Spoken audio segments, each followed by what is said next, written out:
안녕하세요. 홍순재 목사입니다. 오늘도 하나님 말씀 함께 묵상합니다. 웨스트민스터 소개의 문답 8번, 9번입니다. 오늘 질문은 다음과 같이 시작합니다. 하나님은 자신의 작정을 어떻게 이루십니까? 하나님은 온 우주 만물에 대한 계획을 갖고 계신 분인데요. 그 계획과 작정을 하나님의 창조와 섭리를 통해 이루시는 분이십니다. 그러면 9번은 하나님의 창조는 무엇입니까? 창조는 하나님의 능력이 말씀으로 여세 동안 아무것도 없는 데서 모든 것을 만드신 것인데 이 모든 것이 보시기에 매우 좋았습니다. 최근에 네덜란드 암스테르담에 방문한 적이 있습니다. 암스테르담 자유대학교의 학장님을 만나서 대화할 기회가 있었는데요. 이 학교는 아브라함 카이퍼가 설립한 학교입니다. 개혁주의자이기도 하고 신학자, 정치가, 교육가로서 국무총리까지 지낸 아주 탁월한 신학자였습니다. 이분이 설립할 당시만 해도 신학은 그 지식의 여왕이라 해서 항상 모든 건물의 맨 위층에 자리 잡고 있었습니다. 제가 최근에 이 교수님을 통해서 들은 이야기는 이제 신학의 층이 많이 내려왔다는 거예요. 그 자리를 다른 과학과 철학으로 대체되었다고 좀 씁쓸해하는 말씀을 하셨습니다. 오늘날 이것이 개혁주의의 나라였던 네덜란드의 현실이고 또 유럽의 현실이 아닌가 싶습니다. 여러분, 오늘 저는 창조에 대해서 다룰 텐데요. 창조는 하나님의 언어, 하나님의 주제, 하나님의 영역이지 사람의 언어, 사람의 주제, 사람의 영역이 아닌 것입니다. 이 창조에 대해서 사람은 알지 못하는 것입니다. 아무것도 없는 무에서 창조한다는 것은 하나님의 영역인 것이죠. 그러므로 우리가 이 창조를 생각할 때마다 어떤 마음으로 대해야 되냐면 떨기나무 앞에 서 있는 모세의 심경이 되어야 되는 것입니다. 이곳은 거룩한 곳이니 우리의 발에서 신을 벗어야 되는 것이죠. 하나님의 영역입니다. 범접할 수 없는, 접근할 수 없는 하나님의 영역인 것이죠. 그러나 이 하나님의 영역을 인간의 영역으로 끌어오는 노력들이 많이 있어 왔습니다. 그중에 대표적으로 찰스 다윈이 종의 기원을 발표한 것이죠. 그 이후에도 많은 과학자들이 그 과학으로 하나님을 입증하려는 노력들이 많이 있습니다. 그러나 서로 과학들끼리도 충돌하는 것이죠. 오늘날 크리스찬 과학자들이 이런 부분에서 많이 노력하는 것에 대해서 고맙고 감사한 마음이 있습니다. 그러나 제가 드리고 싶은 말씀은 창조는 하나님의 영역이지 사람이 과학으로 입증해낼 수 있는 영역이 아니라는 것입니다. 여러분, 하나님은 창조를 논증하고 싶어 하지 않으시고 그냥 선언하십니다. 창조는 논증할 대상이 아니라 하나님이 선포하시고 선언하시는 주제인 것이죠. 창세기 1장 1절은 다음과 같이 말하고 있습니다. 태초에 하나님이 천지를 창조하시니라. 여러분, 이 짧은 한 구절에 사람이 도무지 이해할 수 없는 언어 4개가 들어가 있습니다. 태초고요, 하나님이고요, 천지, 창조입니다. 사람은 이 언어를 도무지 알지 못합니다.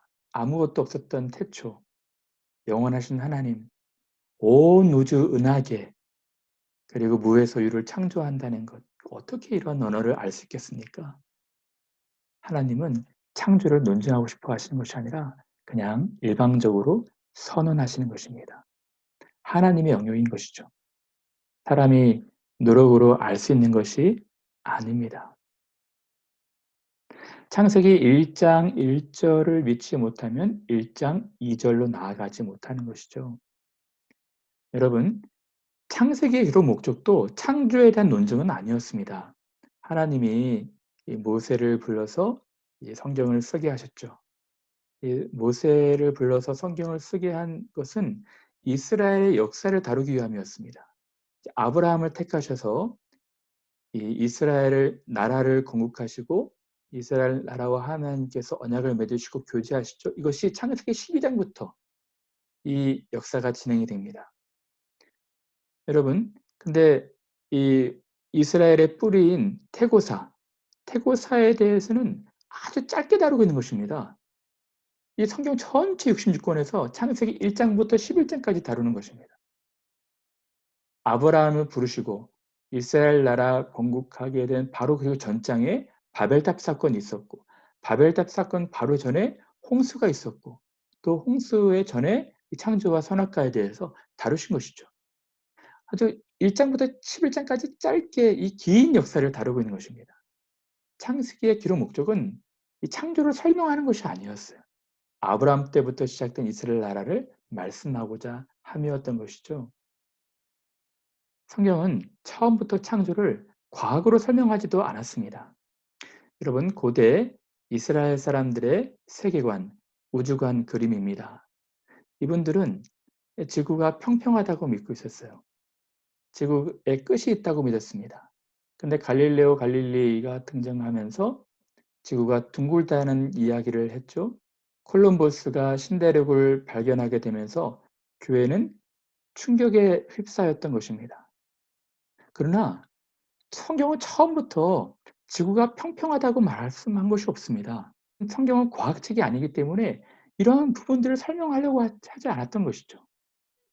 이분들의 노력과 이분들의 발견으로 성경이 거짓말했다고 입증되는 것이 아닙니다. 성경은 처음부터 하나님의 창조를 과학으로 설명하려고 하지 않았던 것이죠. 여러분, 하나님의 영역은 인간 이성과 지성을 뛰어넘는 자연 법칙마저도 초월하는 곳에 있는 것입니다. 과학자들은 이론과 법칙에 대해서 많이 이야기합니다. 이론은 뭐뭇일 것이다라는 가정하에서 세워진 것이고요. 재관찰도 안 되고 예외도 생기게 되고 또 실험으로 증명하는 것도 불가능합니다. 이런 것을 이론이라고 하죠. 빅뱅 이론과 진화론이 그렇습니다. 근데 법칙은 좀 다릅니다. 법칙은 항상 뭐뭇이어야 되고 재관찰도 가능해야 되고 예외도 없어야 되고 실험으로 증명도 가능해야 됩니다. 만유인력 법칙이 바로 그러한 것이죠. 그러나 여러분, 제가 드리고 싶은 말씀은 하나님은 법칙 위에 법칙을 초월하는 영역에 계신 분이십니다. 여러분, 한 가지 얘기를 들어볼까요? 여러분, 물로 포도주를 만든 것 기억하십니까? 물로 포도주를 만드는 것은 화학 반응 법칙을 초월하는 것이죠. 떡 몇 개와 물고기 몇 마리로 5,000명 이상을 먹인 것도 질량 보존의 법칙에 초월하는 것이죠. 물 위를 걷는다는 것도 부력의 법칙에 초월하는 것입니다. 우리 하나님은 이 법칙 위에 초월해 계시는 분이신 것입니다. 여러분, 진화론으로 말미암아 많은 사람들이 믿음을 잃어버렸습니다. 저는 그것이 사단의 교묘한 공격이라 생각합니다. 여러분, 전투에서 제일 중요한 싸움은 고지를 점령하는 것입니다. 사단은 그 고지를 과학이라는 툴로 누려왔고 기가 막히게 그 작전은 성공한 듯 보입니다. 오늘날 학교에서 많은 사람들이 이 진화론으로 말미암아 믿음을 잃어가고 있기 때문이죠. 여러분, 우리는 오늘날 하나님은 그 능력과 지혜로 모든 것을 하실 수 있으신 분임을 믿어야 합니다. 사람은 할 수 없을 때 하나님은 모든 것을 하실 수가 있으신 분인 것입니다. 하나님은 그 능력으로, 그 지혜로 세상을 만드셨습니다. 첫째 날의 빛과 둘째 날 공창 위의 물과 아래의 물과 또 셋째 날에 땅에 심 맺는 것들과 넷째 날에 해와 달과 별들, 다섯째 날에 하늘의 새와 바다의 물고기, 여섯째 날에 동물들, 짐승들, 또 사람을 만드신 것입니다. 하나님은 이 놀라운 세계를 엿새 만에, 6일 만에 창조하셨습니다. 오늘날 많은 과학자들이 젊은 지구론에 대해서 반대하고 또 6일 창조에 대해서도 반대를 하고 있습니다. 그래서 대안적으로 나온 것이 간격이론 또 날 시대 이론이기도 합니다. 6일 창조를 믿지 않는 것이죠.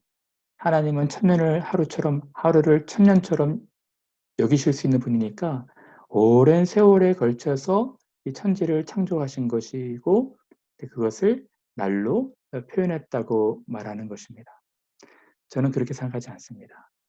그것은 하나님이 전능하신 분이라는 것을 오해하는 것입니다.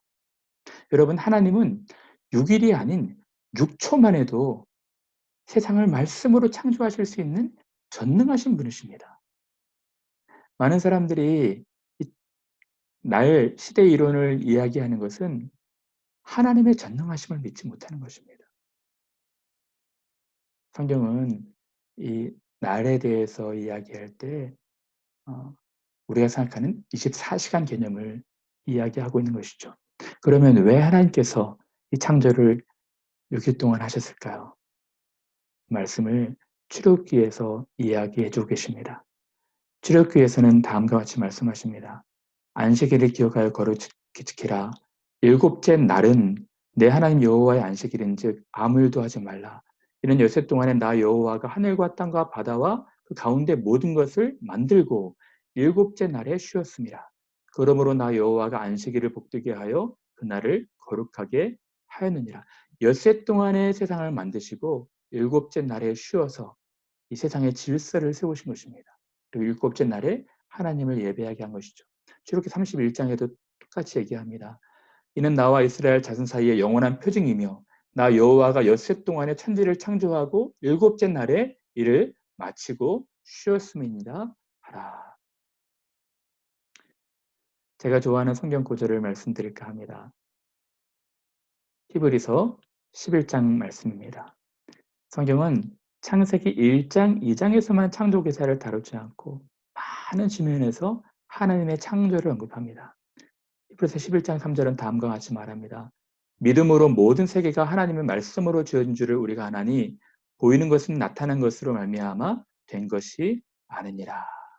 히브리서 11장 수많은 믿음의 영웅들을 소개하면서 믿음은 바라는 것들의 실상이요 보지 못하는 것들의 증거니라고 말씀하시면서 믿음으로 모든 세계가 하나님 말씀으로 지어진 줄을 우리가 안다라고 그는 고백을 하고 있는 것입니다. 여러분, 믿음은 하나님의 영역을 인정하고 즐거워하는 것입니다. 여러분, 창조는 전능하신 우리 하나님의 최고의 걸작품입니다. 우리가 살아가는 인간 세상에서도 창조적인 작가들이 등장하게 됩니다. 여러분, 어렸을 때 저는 이 밥 아저씨를 참 좋아했는데요. 어떻게 이렇게 그림을 쉽게 그리나 참 신기한 적도 있습니다. 훌륭한 화가는 이 자기가 창작 욕구가 막 불타올라서 창작의 그 의도를 작품으로 옮겨놨을 때 너무너무 좋아하지 않겠습니까? 시인도 마찬가지일 것입니다. 시구가 떠오르고 시상이 떠올라서 그것을 아름다운 시로 만들어냈을 때 얼마나 즐거워할 수 있겠습니까? 음악도 마찬가지겠죠. 여러분, 우리 하나님은 최고의 작가이십니다.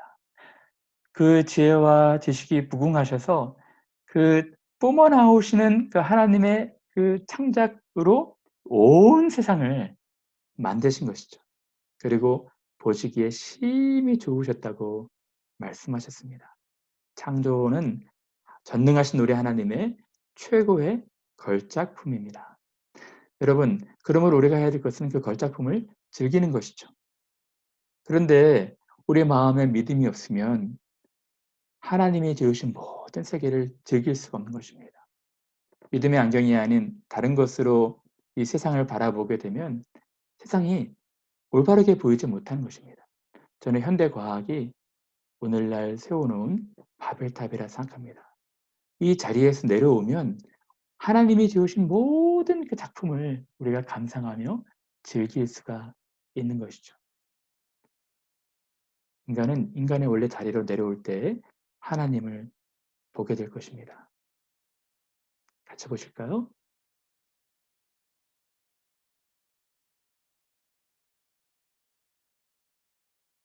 여러분 너무 아름답지 않습니까? 이런 바벨탑 같은 곳에서 내려올 때 하나님이 지으신 작품이 선명하게 보여지는 것입니다. 너무 아름답죠? 하나님이 지으신 세계가 참으로 아름답습니다. 창조는 하나님의 영역임을 인정하고 그의 걸작품을 즐거워하시는 우리 믿음의 여러분들 되시기를 바랍니다.